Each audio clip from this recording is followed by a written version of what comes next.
महाराष्ट्र के धुले जिले के अजनाले गांव में उस वक्त हंगामा मच गया जब एक पुराने केस के आरोपी को पकड़ने गई पुलिस टीम पर ग्रामीणों ने हमला कर दिया।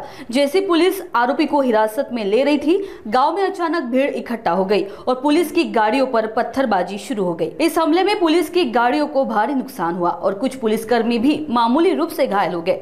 घटना के बाद गाँव की एक महिला ने पुलिस पर गंभीर आरोप लगाए। उनका कहना है कि बिना किसी ठोस वजह के पुलिस गाँव में आकर युवकों को परेशान करती है और घरों में तोड़फोड़ करती है। यहां तक कि एक घर से 2 लाख रुपए ले जाने का भी आरोप लगाया गया। फिलहाल मामला गंभीर बना हुआ है और पुलिस पूरे घटनाक्रम की जांच में जुट गई है। नमस्कार, मी पीआय धनंजय पाटील, धुळे तालुका पोलीस स्टेशन। धुळे तालुका पोलीस स्टेशन येथे दाखल एलसी क्रमांक 454/25 बीएनएस कलम 221 35 च्या तपासात काल आमचे 13 लोकांचे पथक 2 वाहनांसह आजनाळे या गावी गेले होते।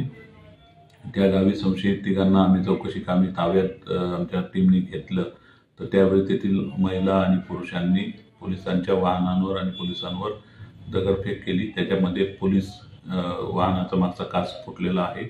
तसेच एक अधिकारी 2 अंमलदार जखमी झालेले आहेत आणि इतरांना पण धक्काबुक्की झाली आहे।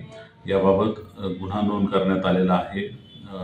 CR नंबर 612/25 त्याच्यामध्ये कलम लागले आहेत बीएनएस 109, त्याच्यानंतर 132, 121, 189, 191, 190, 126, त्याच्यानंतर बीपी ॲक्ट महाराष्ट्र पोलीस कायदा 135, आर्म ॲक्ट 425, सार्वजनिक मालमत्ता विरूपण कायदा कलम 3 अशा आणि क्रिमिनल अमेंडमेंट ॲक्ट कलम 7 अशा पद्धतीने गुन्हे दाखल झालेले आहेत। याच्यामध्ये एकूण 54 आरोपी आम्ही नावानिशी निष्पन्न केलेले आहेत आणि त्याच्यापैकी 12 आरोपी आता अटक करण्यात आलेले आहेत। इतर आरोपींचा आम्ही शोध घेऊन लवकरच त्यांना अटक करू आणि या गुन्ह्याचा तपास चालू आहे।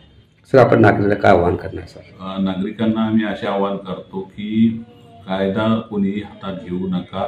कायदा हातात घेणाऱ्यांची गय कुठल्याही परिस्थितीत केली जाणार नाही। कायद्याच्या कक्षेत आणून त्यांचा योग्य तो इलाज केला जाईल। ते कोणी त्यांना मिसगाईड करत असेल तर त्यांच्यासाठी देखील हा गंभीर असा इशारा आहे की कुठल्याही परिस्थितीत कायदा हातात घेऊ नका। आता पोलीस प्रशासन अतिशय सक्तीने यांच्याशी निपटणार आहे।